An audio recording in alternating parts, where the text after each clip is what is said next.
que o tema da aula é justamente ciúme entre irmãos. E eu queria falar sobre essa palavra, ciúme, né? Então, a gente usa essa palavra com muita frequência em relação às atitudes que os nossos filhos têm entre si, né? Então, a gente fala, não, porque ele agiu assim porque ele está com ciúme. Ou o meu mais velho tem muito ciúme do meu mais novo. Ou o meu mais novo tem muito ciúme do meu mais velho. Como eu lido com o ciúme entre irmãos, né? Então, a gente usa essa palavra muitas vezes. E me parece que essa palavra é um pouco inapropriada para as atitudes infantis em relação aos irmãos. Por quê? Né? O ciúme é um sentimento, um estado emocional muito complexo, provocado, né, por uma pessoa que pretende ter um amor exclusivo em relação a outra, né? Então, quando a gente tem ciúme de alguém, a gente tem ciúme porque a gente gostaria que aquele amor, aquela atenção, aquele afeto fosse totalmente voltado apenas para nós. E muitas vezes isso provoca ciúme, né? Só que o amor materno e paterno, ele não é, por natureza, um amor exclusivo. Porque, em geral, a maternidade e a paternidade, elas não dão fruto a apenas um ser.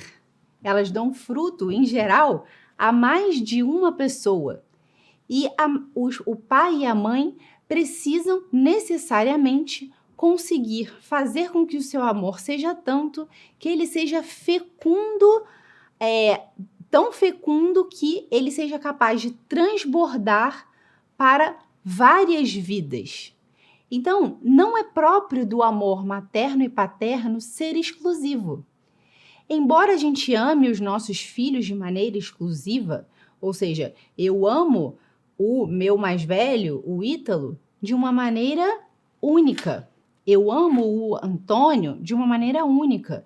Eu amo o Augusto de uma maneira única. Só que o meu amor filial, o amor de mãe para filho, ou seja, o amor materno que eu tenho para com eles, eu tenho para com todos, né? Então, eu divido o meu amor materno para com todos.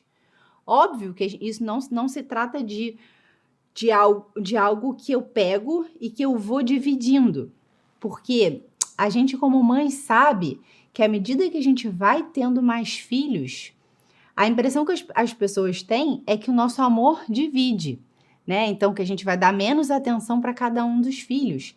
E muitas vezes a gente vai conversar sobre isso temporalmente, obviamente que a gente, na teoria, vai dar menos atenção. Só que não é bem isso que acontece na prática. E a gente vai ver outras compensações que acontecem quando há uma família com mais membros.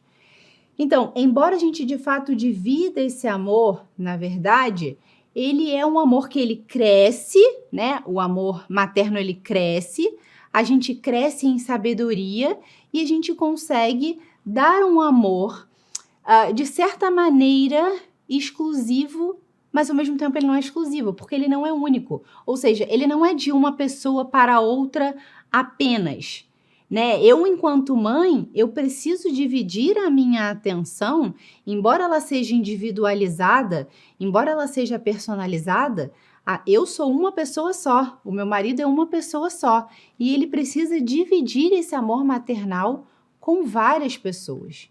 Então, o amor entre um homem e uma mulher, o amor conjugal, esse sim é um amor exclusivo, né? Então, a exclusividade do amor conjugal, do amor humano, a exclusividade é de fato uma nota do amor conjugal e do amor humano. Então, é próprio do amor conjugal ser exclusivo.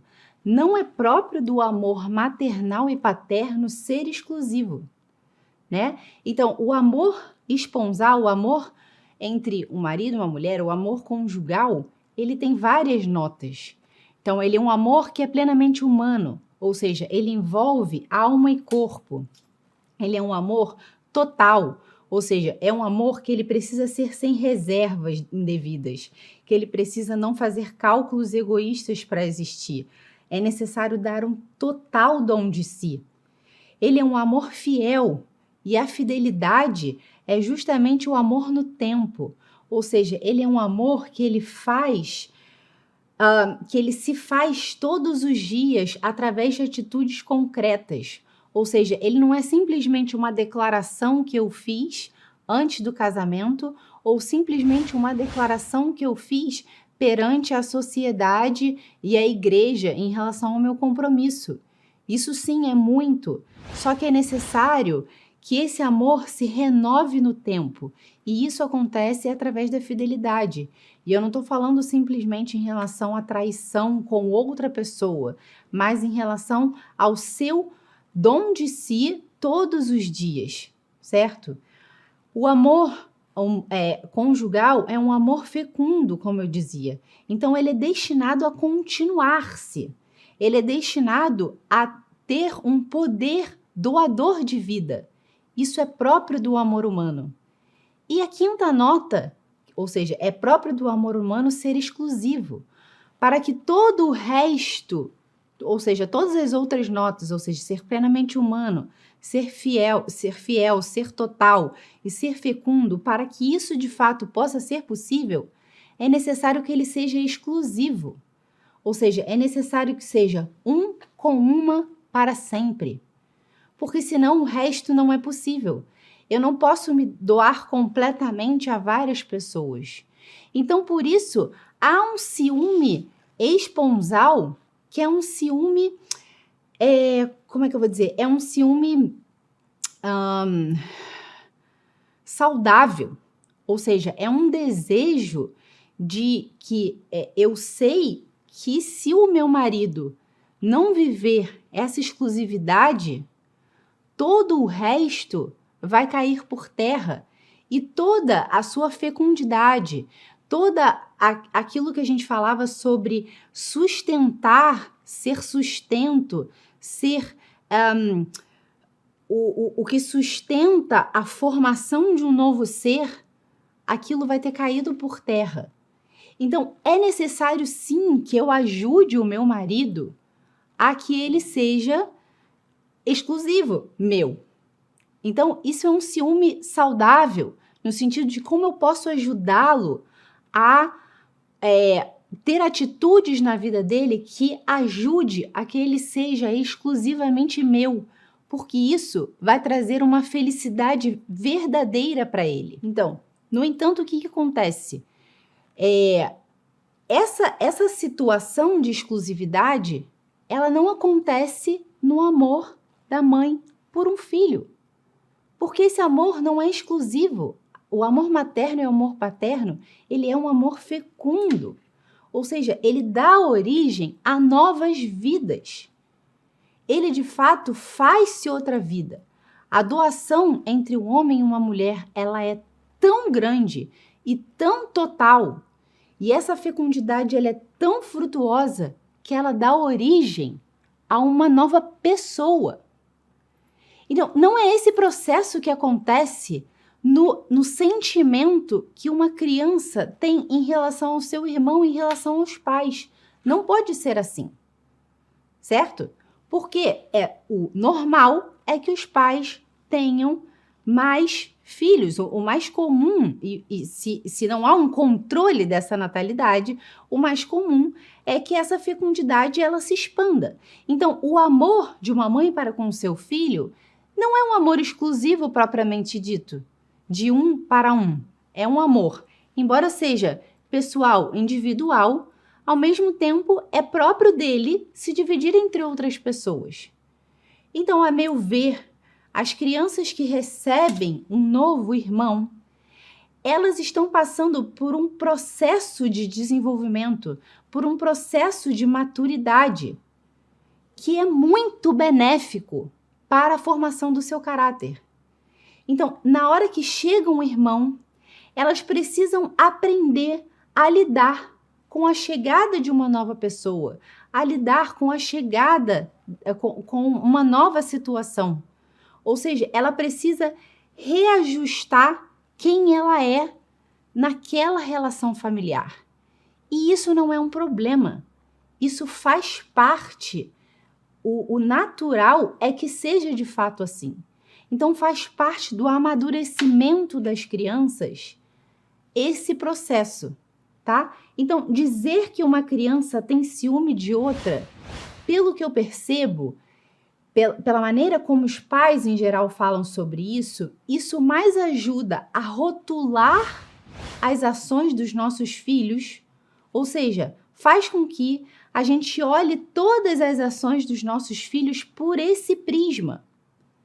E a gente acaba não conseguindo ajudá-los a que eles passem por esse processo de amadurecimento. O que a gente faz é o contrário.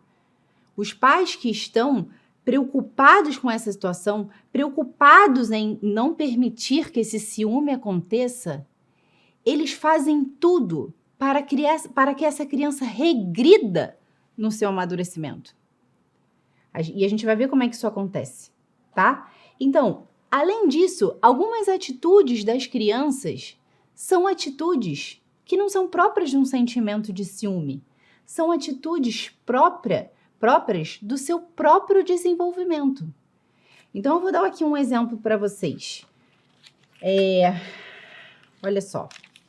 Imagina se o mais velho, né? Ou seja, na hora que eu tive o meu filho, o meu mais velho tem entre 1 e 18 meses. 12 meses e 18 meses. Vocês lembram da aula de desenvolvimento? Esse é o momento que começa a ser muito importante essa base de exploração, que eles começam a desenvolver a sua linguagem. Então, eles passam da linguagem receptiva para a linguagem expressiva, ou seja, começam a falar balbuciando, né? Mais mamã, papá, só que isso ainda não tem relação com a realidade, para depois passar para uma linguagem interativa, ou seja, eles serem capazes de nomear as coisas, certo? Isso faz muitas vezes, essa dificuldade de expressar, leva muitas vezes à pirraça. Só que se uma mãe acabou de ter um bebê agora, ela começa a atribuir essa pirraça ao nascimento do irmão. E ela começa a olhar para essa criança dessa maneira, como se ela estivesse tendo essas atitudes para chamar a atenção dos pais. Como se ela estivesse tendo essas atitudes porque ela não gosta do irmão ou porque ela está se sentindo preterida em relação ao irmão. E não necessariamente. Muitas vezes isso faz parte do desenvolvimento dela. Se o meu mais velho, que acabou de ter um irmão, né, o logo acima dele, tem entre 18 e 24 meses, vocês lembram na aula de desenvolvimento que essa é a fase do reestabelecimento dos laços. Ou seja, ela passou por uma fase mais independente para uma fase um pouco mais dependente, ao mesmo tempo que ela quer ser independente. Ou seja, ela começa a perceber, e isso faz parte do desenvolvimento emocional e cognitivo dela, que existem coisas que estão fora do seu campo de visão. E isso traz um certo sofrimento à criança, um desejo de não ter essa ansiedade, essa separação dos pais. Porque ao mesmo tempo que elas querem se desprender, elas querem se aproximar. Vocês lembram que é nessa fase que a criança internaliza os padrões de comportamento. Só que acabou de chegar um irmão na casa. Então, muitas vezes, os pais acabam focando no recém-nascido e deixando todos os hábitos da criança, deixando de cuidar da previsibilidade. Ou então, muitas vezes, esses hábitos nem estão formados ainda, porque os pais não souberam fazer isso. Ou seja, ela não tem recursos para se manter segura e firme nem nos seus hábitos. Ou seja, ela não tem autonomia nenhuma para dormir sozinha, comer sozinha, se limpar de alguma maneira, ter alguma ordem, porque os pais não cuidaram disso. E daí, com a chegada de um irmão, os pais deixam de olhar para essas coisas que são importantes para a criança e começam a olhar para outro foco.